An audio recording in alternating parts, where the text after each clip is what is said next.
അടുത്ത നമുക്ക് പഠിക്കാനുള്ള ഇമ്പോർട്ടൻ്റ് ആയിട്ടുള്ള എക്സാമിന് എപ്പോഴും ചോദിക്കുന്ന ക്വസ്റ്റ്യൻ ആണ് contract document. What is contract document, എന്താണ് കോൺട്രാക്ട് ഡോക്യുമെൻറ്റ് എന്നുള്ള കാര്യം എക്സാമിന് എപ്പോഴും ചോദിച്ചുകൊണ്ടിരിക്കുന്ന ഒരു കാര്യമാണ്. അപ്പോൾ നമുക്കിനി പഠിക്കാനുള്ളത് കോൺട്രാക്ട് ഡോക്യുമെൻറ്റ് എന്താണെന്നുള്ള കാര്യമാണ്. അപ്പോൾ നോക്കുക, ഇവിടെ ഉണ്ട് കോൺട്രാക്ട് ഡോക്യുമെൻറ്റ് എന്താണെന്ന് പറഞ്ഞിട്ടുണ്ട്.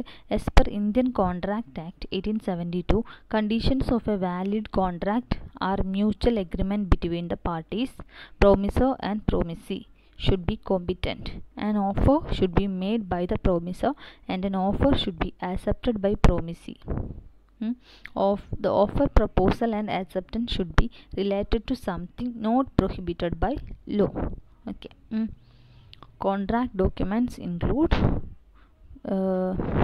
അപ്പോൾ എന്താണ് പറയുന്നത്, എന്താണ് കോൺട്രാക്ട് ഡോക്യുമെൻറ്റ്? കോൺട്രാക്ട് എന്ന് വെച്ചാൽ എന്താണ് നമ്മൾ പറഞ്ഞത്, ഒരു എഗ്രിമെൻ്റ് ആയിരിക്കണം, അതെന്തായിരിക്കണം, എൻഫോഴ്സിബിൾ ബൈ ലോ ആയിരിക്കണം. അപ്പോൾ അങ്ങനെ രണ്ടുപേര് തമ്മിലൊരു എൻഫോഴ്സിബിൾ ബൈ ലോഫുൾ ആയിട്ടുള്ള ഒരു എഗ്രിമെൻ്റ് ഉണ്ടാക്കുമ്പോൾ എന്താണ് വേണ്ടത്, അതിനൊരു റിട്ടേൺ ഫോർമാറ്റിലെ ഡോക്യുമെൻറ്റ്സ് കീപ്പ് ചെയ്യണം നമ്മൾ ആ കോൺട്രാക്റ്റിൻ്റെ. അപ്പോൾ അങ്ങനെ ആ ഒരു എഗ്രിമെൻറ്റിൻ്റെ ലോഫുൾ എഗ്രിമെൻ്റ് ആയതുകൊണ്ട് തന്നെ അതിൻ്റെ റിട്ടേൺ ഫോർമാറ്റിലുള്ള, അതായത് അയാൾ ഒരു പ്രോമിസി എന്ന് പറയുമ്പോൾ ഒരു പ്രോമിസ് ഞാൻ അവർക്ക് ചെയ്യുന്ന പറഞ്ഞ പ്രോമിസറും അത് അക്സെപ്റ്റ് ചെയ്യുന്ന പ്രോമിസിയും തമ്മിലുള്ളൊരു എന്തായിരിക്കണം, അവർ രണ്ടുപേരും തമ്മിൽ അവരെ ആക്സെപ്റ്റൻസും കാണിക്കുന്നത്, അത് അവരെ പ്രപ്പോസലും ആക്സെപ്റ്റൻസും കാണിക്കുന്ന, പിന്നെ അതുപോലെ തന്നെ ആ വർക്കിന് എന്തൊക്കെ ഡാറ്റാസാണ് വേണ്ടത് അതൊക്കെ കാണിക്കുന്ന ഒരു റിട്ടേൺ ഫോർമാറ്റിൽ ഒരു ഡോക്യുമെൻ്റ് ഉണ്ടായിരിക്കണം. അപ്പോൾ അങ്ങനെയുള്ളൊരു ഡോക്യുമെൻറ്റിനാണ് നമ്മൾ എന്ത് പറയുന്നത്, കോൺട്രാക്ട് ഡോക്യുമെൻ്റ് എന്ന് പറയുന്നത്. അപ്പോൾ ഇന്ത്യൻ കോൺട്രാക്ട് ആക്ട് 1872 പ്രകാരം കോൺട്രാക്ട് ഡോക്യുമെൻറ്റ്സിൻ്റെ അകത്ത് എന്തൊക്കെ എലിമെൻറ്റ്സ് വേണം, കോൺട്രാക്ട് ഡോക്യുമെൻറ്റ്സ് എന്തൊക്കെ ഇൻക്ലൂഡ് ആയിരിക്കണം എന്നാണ് ഇവിടെ അടുത്ത പറയുന്നത്. അതാണിത്. കോൺട്രാക്ട് ഡോക്യുമെൻ്റ് ഇൻക്ലൂഡ് എന്തൊക്കെയാണ് വേണ്ടത്? ഫസ്റ്റ് വൺ എന്ന് പറയുന്നത് ദ കോൺട്രാക്ട് ഡ്രോയിങ്, പിന്നെ the specification, third one the general conditions of contract, fourth one the special condition of contract, fifth one the bill of quantity BOQ. അതായത് contract act പ്രകാരം 1872 contract act പ്രകാരം ഒരു contract ഡോക്യുമെൻറ്റിനകത്ത് എന്തൊക്കെ കാര്യങ്ങൾ ഉണ്ടാവണം? First one contract drawing ഉണ്ടായിരിക്കണം. Contract drawing എന്താ ഇവിടെ പറഞ്ഞിട്ടുണ്ട്.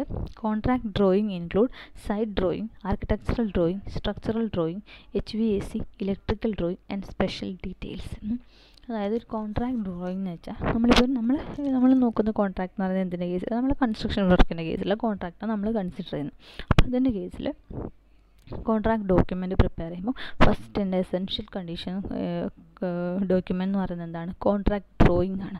അതായത് ആ ഒരു വർക്ക്, നമ്മളിപ്പോൾ ഒരു ബ്രിഡ്ജ് കൺസ്ട്രക്ഷൻ ആണ്, ഒരു ബിൽഡിംഗ് കൺസ്ട്രക്ഷൻ ആണെന്ന് വെച്ചാൽ, അപ്പോൾ ആ ബിൽഡിംഗ് കൺസ്ട്രക്ഷൻ്റെ അകത്ത് നമുക്ക് എന്തൊക്കെ ഡ്രോയിങ്സ് അതിൽ നമുക്ക് വേണം, എന്തൊക്കെ ടൈപ്സ് ഓഫ് ഡ്രോയിങ്സ് ആണ് അതിൽ വേണ്ടത്, അങ്ങനെ ആ എല്ലാ ഡ്രോയിങ്സിൻ്റെയും ഡീറ്റെയിൽസ് ഉണ്ടായിരിക്കണം ആ കോൺട്രാക്റ്റിൽ. അതാണ് ഫസ്റ്റ് വൺ എന്ന് പറയുന്നത് കോൺട്രാക്ട് ഡ്രോയിങ്. അതിനകത്ത് എന്തൊക്കെ വേണമെന്ന് പറയുന്നത്, contract drawing include the site drawing, സൈറ്റിൻ്റെ ഡ്രോയിങ് വേണം, അതായത് സൈറ്റ് ഡ്രോയിങ് വേണം, പിന്നെ അതിൻ്റെ ആർക്കിടെക്ചറൽ ഡ്രോയിങ്, അതിന് 3D ഡ്രോയിങ്, ആർക്കിടെക്ചറൽ ഡ്രോയിങ് വേണം, പിന്നെ എന്താ വേണ്ടത്, ഡിസൈൻ ചെയ്യാൻ വേണ്ടിയിട്ട് അല്ലെങ്കിൽ അതിൻ്റെ മെറ്റീരിയൽ നോക്കാൻ വേണ്ടി സ്ട്രക്ചറൽ ഡ്രോയിങ്സ് വേണം നമുക്ക്, പിന്നെ അതുപോലെ തന്നെ ഇലക്ട്രിക്കൽ ഡ്രോയിങ്സും ആൻഡ് സ്പെഷ്യൽ ഡീറ്റെയിൽസ്, HVACയും ഇലക്ട്രിക്കൽ, നമ്മളെ പൈപ്പിംഗ് ഇതൊക്കെ ഇലക്ട്രിക്കൽ വർക്ക് ചെയ്യുമ്പോൾ ഇലക്ട്രിക്കൽ ഡ്രോയിങ്സ് വേണ്ടേ, അപ്പോൾ അങ്ങനെയുള്ള ഇലക്ട്രിക്കൽ ഡ്രോയിങ്സും വേണം, അതുപോലെ തന്നെ ആർക്കിടെക്ചറൽ ഡ്രോയിങ്സും വേണം, സ്ട്രക്ചറൽ ഡ്രോയിങ്സും ഉണ്ടായിരിക്കണം. ഇതൊക്കെ ആയിരിക്കണം ഒരു കോൺട്രാക്ട് ഡ്രോയിങ്ങിൻ്റെ അകത്ത് ഇൻക്ലൂഡ് ചെയ്യേണ്ട കാര്യങ്ങൾ. ഓക്കെ. പിന്നെ അടുത്തത് കോൺട്രാക്ട് ഡോക്യുമെൻറ്റിലെ എസെൻഷ്യൽ എസെൻഷ്യൽ പാർട്ട് എന്ന് പറയുന്നത് എന്താണ്, സ്പെസിഫിക്കേഷനാണ്. സ്പെസിഫിക്കേഷൻ എന്ന് വെച്ചാൽ ഏതൊക്കെ മെറ്റീരിയൽസാണ് നമ്മൾ യൂസ് ചെയ്യുന്നത്, ആ മെറ്റീരിയലിൻ്റെ ക്വാളിറ്റി എത്രയായിരിക്കണം, ഏത് കമ്പനിയാണ്, ഏത് ബ്രാൻഡാണ്, പിന്നെ അതുപോലെ തന്നെ വർക്ക്മാൻഷിപ്പ്, വർക്ക് ചെയ്യുന്ന ആൾക്കാർ ഏത് ക്വാളിറ്റി ലെവലുള്ള ആൾക്കാരായിരിക്കണം, അങ്ങനത്തെ കുറേ കാര്യങ്ങൾ അതാണ് ഇവിടെ പറയുന്നത് specification. Specification specify the quality of materials, quality of workmanship, frequency of testing, approved manufacturers, relevant Indian standard, inspection and installation methods. അതായത് നമ്മൾ ഏത് മെറ്റീരിയലാണ് യൂസ് ചെയ്യുന്നത്, അതിൻ്റെ സ്പെസിഫിക്കേഷൻ എന്താ, അതിൻ്റെ ക്വാളിറ്റി എന്താണ്, അതുപോലെ തന്നെ ഏത് ടൈപ്പ് ഓഫ് വർക്ക്മാൻഷിപ്പാണ് യൂസ് ചെയ്യുന്നത്, അവരുടെ ക്വാളിറ്റീസ് അല്ലെങ്കിൽ ആ എക്യുപ്മെൻ്റ് ക്വാളിറ്റി എന്താണ്, ഏത് ബ്രാൻഡാണ് യൂസ് ചെയ്യുന്നത്, അതുപോലെ തന്നെ ഏത് കോഡാണ്, ഇന്ത്യൻ സ്റ്റാൻഡേർഡ് കോഡിന് വെച്ചിട്ടാണ് നമ്മൾ ചെയ്യുന്നത്, പിന്നെ അതുപോലെ തന്നെ മാനുഫാക്ചേഴ്സ് ആരാണ്, അങ്ങനത്തെയുള്ള കാര്യങ്ങൾ, പിന്നെ എപ്പോഴാണ് ഇൻസ്പെക്ഷൻ നടത്തുന്നത്, ഏത് മെത്തേഡാണ് ഇൻസ്റ്റാളേഷൻ മെത്തേഡ് യൂസ് ചെയ്യുന്നത്, അങ്ങനത്തെ എല്ലാ സ്പെസിഫിക്കേഷൻസും ഈ സ്പെസിഫിക്കേഷൻ അത് ഉണ്ടാവണം. ഓക്കെ. പിന്നെ അടുത്തത് general conditions of contract. Third one, it refers to standard document in all contract of owner. It consists of responsibility and obligation involved, scope and performance of contract, arbitration and law, labor regulation and safety code, standard general condition of contract, advice to be used. Specification കഴിഞ്ഞതിനടുത്ത് general conditions of contract, അതായത് ഒരു contract ഉണ്ടായും ജനറലായിട്ട് അതിന് എന്തൊക്കെ conditions ആണുള്ളത് അതൊക്കെയാണ് ഈ general condition of കോൺട്രാക്റ്റിനകത്ത് include ആയിട്ടുള്ളത്. എന്തൊക്കെ കാര്യങ്ങളാണ് പറയുന്നത്? റെസ്പോൺസിബിലിറ്റി എന്താണ്, അതിൻ്റെ റെസ്പോൺസിബിലിറ്റി എന്താണ്, അതിൻ്റെ ഒബ്ലിഗേഷൻസ് എന്തൊക്കെയാണ്, അതിൻ്റെ റെസ്പോൺസിബിലിറ്റി എന്താണെന്നുള്ള കാര്യങ്ങൾ ഉണ്ടാവണം. അതുപോലെ തന്നെ ഈ ഒരു കോൺട്രാക്റ്റിൻ്റെ സ്കോപ്പ് എന്താണ്, അതെങ്ങനെ പെർഫോം ചെയ്യും, അതിൻ്റെ കാര്യങ്ങൾ ഉണ്ടായിരിക്കണം. പിന്നെ ആർബിട്രേഷൻ എന്തെങ്കിലും ഉണ്ടെങ്കിൽ ആർബിട്രേഷൻ എന്തെങ്കിലും പഠിച്ചിട്ടുണ്ട്, അപ്പോൾ എന്താണ് ആർബിട്രേഷൻ്റെ കാര്യങ്ങളും അതിൻ്റെ ലോവും എന്തൊക്കെയാണെന്നുള്ള കാര്യങ്ങളും അതിനകത്ത് ഉണ്ടായിരിക്കണം. പിന്നെ ജനറൽ ആയിട്ടുള്ള കാര്യം, അതായത് സേഫ്റ്റീൻ്റെ കാര്യങ്ങൾ, ലേബേഴ്സിൻ്റെ സേഫ്റ്റീൻ്റെ കാര്യങ്ങൾ, അങ്ങനത്തെ കുറേ കാര്യങ്ങൾ ഇതിനകത്ത് ഉണ്ടായിരിക്കണം. Standard general condition of contract, advised to be used, അങ്ങനത്തെ കാര്യങ്ങളൊക്കെയാണ് ജനറൽ കണ്ടീഷൻ ഓഫ് കോൺട്രാക്റ്റിനകത്ത് ഇൻക്ലൂഡ് ചെയ്യേണ്ടത്. പിന്നെ അടുത്തതെന്ന് പറയുന്നത് ഫോർത്ത് വൺ എന്ന് പറയുന്നത് special conditions of contract. These are modification made in GCC general condition of contract to make it suitable to job. It specify material provided by owner, site visit, mobilization advance, start date of construction and various report related to progress. അതായത് special conditions of contract എന്ന് വെച്ചാൽ എന്താണ്, എപ്പോഴാണ് work start ചെയ്യുന്നത്, പിന്നെ അതുപോലെ തന്നെ starting date of the construction and various report related to progress, അങ്ങനത്തെ കാര്യങ്ങളൊക്കെയാണ് ഈ സ്പെഷ്യൽ കണ്ടീഷൻ ഓഫ് കോൺട്രാക്റ്റിനകത്ത് ഇൻക്ലൂഡ് ചെയ്യേണ്ട കാര്യങ്ങൾ. പിന്നെ ലാസ്റ്റ് വണ്ണാണ് ബിൽ ഓഫ് ക്വാണ്ടിറ്റീസ് അല്ലെ BOQ. അതായത് ബിൽ ഓഫ് ക്വാണ്ടിറ്റീസ് എന്നത് നമുക്ക് അറിയുന്ന കാര്യമാണ്. അതായത് നമ്മൾ ഡിസൈൻ ചെയ്ത് കഴിഞ്ഞാൽ നമ്മൾ അതിൻ്റെ എന്താണ്, it refers to the net quantity to be executed in each item of work. The items are generally classified as earthwork, brickwork, concreting, foundation work, painting and whitewashing etc. അതായത് ഓരോ ക്വാണ്ടിറ്റി, എത്ര quantity ആണ് നമുക്ക് ഓരോ വർക്കും ചെയ്യേണ്ടത്, അതായത് അതിൻ്റെ ഡീറ്റെയിൽസ് എന്തൊക്കെയാണെന്നുള്ള കാര്യങ്ങളൊക്കെ ഉണ്ടായിരിക്കണം. ബിൽ ഓഫ് ക്വാണ്ടിറ്റി ഉണ്ടായിരിക്കണം. ഓരോ net quantity to be executed in each item of work, ഓരോ വർക്കിനും എത്ര ക്വാണ്ടിറ്റി മെറ്റീരിയൽസ് അല്ലെ, എത്ര ക്വാണ്ടിറ്റി സ്റ്റീൽ വേണം, എത്ര ക്വാണ്ടിറ്റി മെറ്റീരിയൽ വേണം, അങ്ങനത്തെ കാര്യങ്ങൾ ആണ് ബിൽ ഓഫ് ക്വാണ്ടിറ്റീസിൻ്റെ അകത്ത് ഉണ്ടാവേണ്ടത്. ഓക്കെ, അപ്പോൾ ഇതൊക്കെയാണ് ഒരു കോൺട്രാക്ട് ഡോക്യുമെൻറ്റ്സ് എന്താണെന്നും ആ കോൺട്രാക്ട് ഡോക്യുമെൻ്റ് അകത്ത് ഇൻക്ലൂഡ് ചെയ്യേണ്ട ഡോക്യുമെൻ്റ് എന്തൊക്കെയാണെന്നുള്ള കാര്യങ്ങൾ. അപ്പോൾ കോൺട്രാക്ട് ഡോക്യുമെൻ്റ് എന്ന് വെച്ചാൽ മെയിനായിട്ട് പറയാമെന്ന് വെച്ചാൽ ഈ പ്രോമിസിയും തമ്മിലുണ്ടാകുന്ന ഒരു എഗ്രിമെൻറ്റിന് വാലിഡ് ചെയ്യാൻ വേണ്ടിയിട്ട്, അതിനെ സപ്പോർട്ട് ചെയ്യാൻ വേണ്ടിയിട്ടുള്ള കുറച്ച് ഡോക്യുമെൻറ്റ്സ്, അതാണ് കോൺട്രാക്ട് ഡോക്യുമെൻറ്റ്സ്. അപ്പോൾ അതിൻ്റെ ടൈപ്സ് കോൺട്രാക്ട് ഡോക്യുമെൻറ്റിൽ ഇൻക്ലൂഡ് ചെയ്യേണ്ട കാര്യങ്ങൾ: contract drawing, specification, general condition of contract, special condition of contract and BOQ. Okay, ഇത്രയൊക്കെയാണ് ഇതിനകത്ത് ഉള്ളത്. അടുത്തത് കണ്ടീഷൻസ് ഓഫ് കോൺട്രാക്റ്റ് ആണ്. ജനറൽ അല്ലെങ്കിൽ ഇമ്പോർട്ടൻറ്റ് കണ്ടീഷൻസ് ഓഫ് കോൺട്രാക്റ്റ്. ഒരു കോൺട്രാക്റ്റിനകത്ത് ഇൻക്ലൂഡ് ചെയ്തിരിക്കുന്ന കണ്ടീഷൻസ് എന്തൊക്കെയാണെന്നുള്ളതാണ് പറയുന്നത്. അതായത് ലോ എൻഫോഴ്സ്ഡ് ബൈ ലോ എന്ന് പറഞ്ഞല്ലോ, അപ്പോൾ അതിനകത്ത് എന്തൊക്കെ ടേംസ് ആൻഡ് കണ്ടീഷൻസ് ഉണ്ടാവണം എന്നാണ് പറയുന്നത്. The clause which related to the work as a whole written in a separate contract document are known as general or conditions of contract. അതായത് ആ വർക്കുമായിട്ട് റിലേറ്റ് ചെയ്തിട്ടുള്ള അതിൻ്റെ അതുമായിട്ട് റിലേറ്റ് ചെയ്തിട്ട് നമ്മൾ കോൺട്രാക്ട് ആക്റ്റിൽ എന്തൊക്കെ ക്ലോസ് പറയുന്നുണ്ട്, അപ്പോൾ ആ കോൺട്രാക്ട് ആക്റ്റിൽ പറയുന്ന നമ്മളെ വർക്കുമായിട്ട് റിലേറ്റ് ചെയ്തിട്ടുള്ള എന്ത് ക്ലോസാണ് നമ്മൾ വർക്കുമായിട്ട് റിലേറ്റ് ചെയ്തിട്ടുള്ള ക്ലോസ് ഏതൊക്കെയാണ് ആ കോൺട്രാക്ട് ആക്റ്റിൻ്റെ അകത്തുള്ള, അതിനെ സെപ്പറേറ്റ് ആയിട്ട് നമ്മൾ എടുത്തതിന് പറയുന്ന സെപ്പറേറ്റ് ആയിട്ട് നമ്മൾ ഡോക്യുമെൻ്റ് ഉണ്ടാക്കുക. നമുക്ക് വർക്കിന് വേണ്ട കോൺട്രാക്റ്റ് ക്ലോസ് മാത്രം റിലേറ്റ് ചെയ്തിട്ട് ഒരു ഡോക്യുമെൻ്റ് ഉണ്ടാക്കാം. അങ്ങനെ ഒരു ഡോക്യുമെൻറ്റിനാണ് നമ്മൾ general provision or general condition of contract എന്ന് പറയുന്നത്. The main object of framing the condition of contract is to avoid dispute between the parties concerned and those to keep them out of the court of law. അതായത് ഇങ്ങനെ നമ്മൾ വർക്കുമായിട്ട് related ആയിട്ടുള്ള close നമ്മൾ എടുത്ത് എഴുതി ഇങ്ങനെ ഒരു കോൺട്രാക്ട് ഡോക്യുമെൻ്റ് ഉണ്ടാക്കുന്നതിൻ്റെ മെയിൻ ഒബ്ജക്റ്റീവ് എന്ന് പറയുന്നത് എന്താണ്, നമ്മൾ പാർട്ടീസ് തമ്മിലുള്ള എന്തെങ്കിലും ഡിസ്പ്യൂട്ട് വരുമ്പോൾ ആ ഡിസ്പ്യൂട്ട് ഇല്ലാതാക്കാൻ വേണ്ടിയിട്ട്, അതായത് അവർക്ക് എന്തെങ്കിലും മിസ്അണ്ടർസ്റ്റാൻഡിങ് അല്ലെങ്കിൽ മിസ്ലീഡിങ് അങ്ങനെ എന്തെങ്കിലും പ്രശ്നങ്ങൾ ഉണ്ടായിക്കഴിഞ്ഞാൽ അത് തമ്മിലുള്ള ഡിസ്പ്യൂട്ട്സ് വരുമ്പോൾ ആ ഡിസ്പ്യൂട്ട് അവോയ്ഡ് ചെയ്യാൻ വേണ്ടിയിട്ടും, അതുപോലെ തന്നെ നമ്മളിപ്പോൾ ഡിസ്പ്യൂട്ട് ഉണ്ടായി നമ്മൾ കോർട്ടിനെ അപ്രോച്ച് ചെയ്യുമ്പോൾ നമ്മൾ ഇതൊക്കെയാണ് അന്നേരം പറഞ്ഞ കണ്ടീഷൻ നമുക്ക് കാണിക്കാനുള്ള ഒരു പ്രൂഫ് എന്നുള്ള രീതിയിലാണ് നമ്മൾ ഇത് ഉണ്ടാക്കുന്നത്. ഓക്കെ, ഫ്രെയിം ചെയ്യുന്നത്. The conditions of contract are framed in the legal phraseology and in case of complicated contract the lawyer are entrusted to frame the conditions of the contract. Thus they carry more weight and a breach of them will lead to serious legal formalities. അതാണ് പറയുന്നത്. Okay, ഇനി എന്തൊക്കെയാണ് conditions, എന്തൊക്കെയാണ് അതിൻ്റെ കാര്യങ്ങൾ നമുക്ക് നോക്കാം. The condition of contract have the following peculiarities. ഒരു ഡോക്യുമെൻ്റ് പ്രിപ്പയർ ചെയ്യുന്ന അതിനകത്തുണ്ടാകുന്ന പെക്യുലാരിറ്റീസ് എന്തൊക്കെയാണ്? നമ്പർ ഓഫ് ക്ലോസസ് കൊടുത്തിരിക്കണം, പിന്നെ റിലേഷൻ വിത്ത് ദ ടെക്നിക്കൽ പ്രൊഫഷനായിട്ടുള്ള അതിൻ്റെ റിലേഷൻ എന്താണെന്ന് കൊടുക്കണം, പിന്നെ അതിൻ്റെ യൂസ് എന്താണെന്നുള്ള കാര്യങ്ങളൊക്കെ കൊടുക്കണം. അതൊക്കെയാണ് പറയുന്നത്. ഇനി എന്തൊക്കെയാണ് ആ കണ്ടീഷൻസ് ഓഫ് കോൺട്രാക്ട് നമുക്ക് നോക്കാം. The condition of contract to be included in any particular work depend upon the nature of work.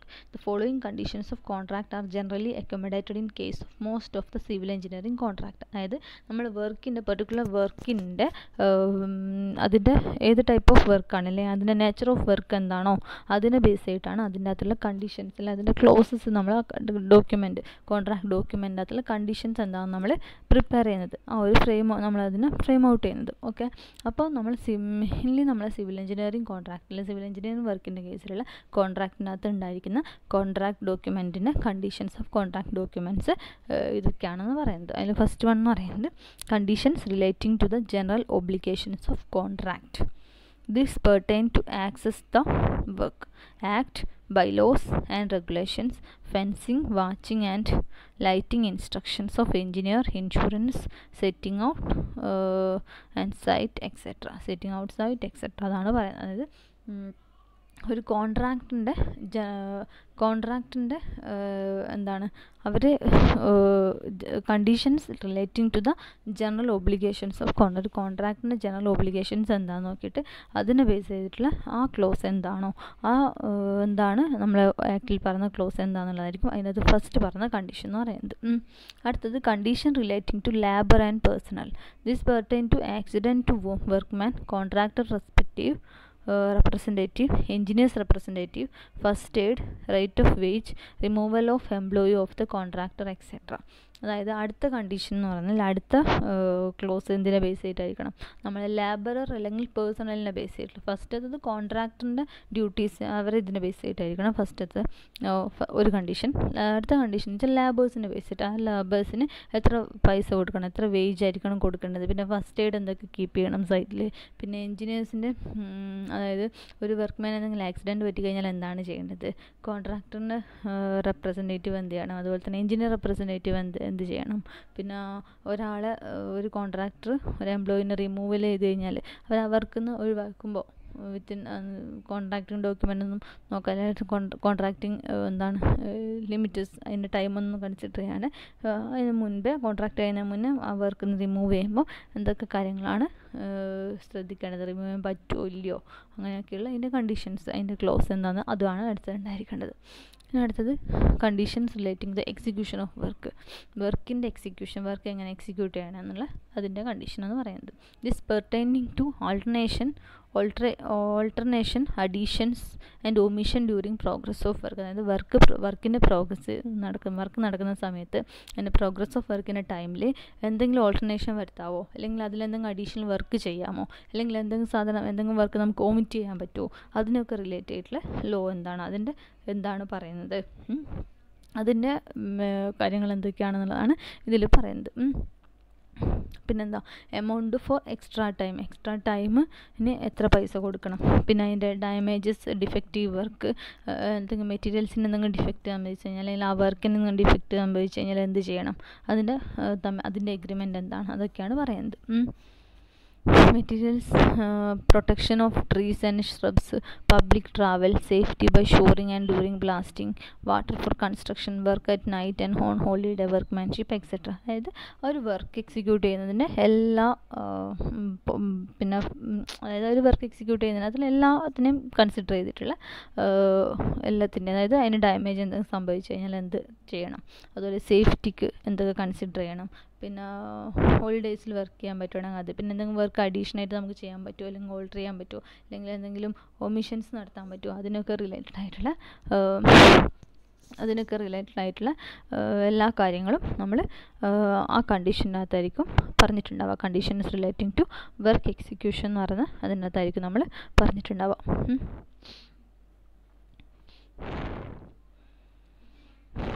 അടുത്തത് conditions relating to document. This pertain to bill of quantities and schedule of price, drawings, Indian standard specification, notice, provision and prime cost sums etc. അതായത് നമ്മുടെ ഡോക്യുമെൻറ്റിനെ base ചെയ്തിട്ടുള്ള conditions എന്താണെന്ന് പറയുന്നത്, അതിനെക്കുറിച്ചുള്ള കാര്യങ്ങളാണ് ഈ ക്ലോസിനകത്ത് include ചെയ്തിട്ടുണ്ടാവുക. ഈ ക്ലോസിലായിരിക്കും ഉണ്ടാവുക. ഡോക്യുമെൻറ്റ്സുമായി റിലേറ്റഡ് ആയിട്ടുള്ള എല്ലാ കാര്യങ്ങളും നമ്മൾ കണ്ടീഷൻസ് റിലേറ്റിംഗ് ടു ഡോക്യുമെൻ്റ് എന്ന് പറയുന്ന ക്ലോസിലായിരിക്കും സ്പെസിഫൈ ചെയ്തിട്ടുണ്ടാവുക. ഡ്രോയിങ്സിൻ്റെ കാര്യങ്ങൾ, ഷെഡ്യൂൾ ഓഫ് പ്രൈസിൻ്റെ കാര്യങ്ങൾ, ഇന്ത്യൻ സ്റ്റാൻഡേർഡ് സ്പെസിഫിക്കേഷൻ്റെ കാര്യങ്ങൾ, അങ്ങനത്തെ എല്ലാ കാര്യങ്ങളും. ഓക്കെ, ബിൽ ഓഫ് ക്വാണ്ടിറ്റീസും അതെല്ലാം. Conditions relating to measurement and payment.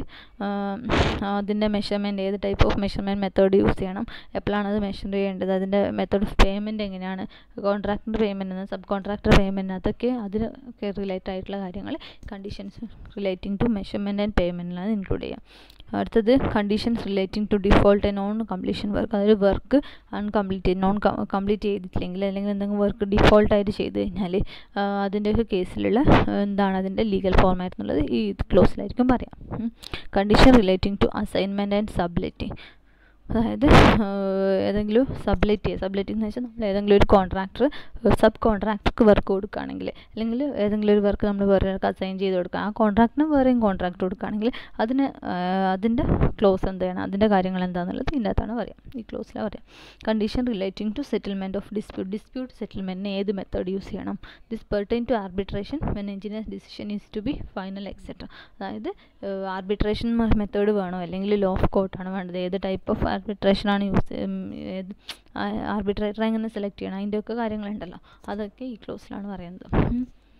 അടുത്തത് special conditions. This pertain to equipment, name of firm, supply material, pollution of stream, use of intoxicants etc. അതായത് ഏതൊക്കെ ഇൻടോക്സിക്കൻസ് നമുക്ക് യൂസ് ചെയ്യാൻ പറ്റും, അതുപോലെ തന്നെ മെറ്റീരിയൽ സപ്ലൈ ചെയ്യേണ്ടത് ഏത് ഫേമിലായിരിക്കണം, അതിൻ്റെ ക്വാളിറ്റി എന്തായിരിക്കണം, അതുപോലെ തന്നെ ഏത് ടൈപ്പ് ഓഫ് എക്യുപ്മെൻ്റ് ആണ് യൂസ് ചെയ്യേണ്ടത്, അങ്ങനെയുള്ള സ്പെഷ്യൽ കണ്ടീഷൻസ്, അങ്ങനത്തെ നോംസ് ആൻഡ് റെഗുലേഷൻസ് ഒക്കെ നമ്മൾ പറയുന്നത് ഈ സ്പെഷ്യൽ കണ്ടീഷൻ എന്ന് പറയുന്ന ക്ലോസിലാണ്. അപ്പോൾ ഇതൊക്കെയാണ് കോൺട്രാക്ട് ഡോക്യുമെൻറ്റിൻ്റെ കോൺട്രാക്ട് ഡോക്യുമെൻറ്റിന് ജനറൽ ഡോക്യുമെൻറ്റിലെ general terms and conditions of a contract document എന്ന് പറഞ്ഞത്. അപ്പോൾ general provision or condition of a contract എന്ന് വെച്ചാൽ എന്താണ് ആ കണ്ടീഷൻ ഓഫ് കോൺട്രാക്ട് ഇത്, അതുപോലെ തന്നെ എന്തൊക്കെയാണ് ഒരു സിവിൽ എഞ്ചിനീയറിംഗ് കോൺട്രാക്റ്റിനകത്തിൽ നമ്മൾ യൂസ് ചെയ്യുന്ന ഒരു കോൺട്രാക്ട് കണ്ടീഷൻ ഓഫ് കോൺട്രാക്റ്റിനകത്ത് എന്തൊക്കെയാണ് ഉണ്ടാവുക എന്നുള്ളതും കൂടി എഴുതി വെക്കാം. ഓക്കെ.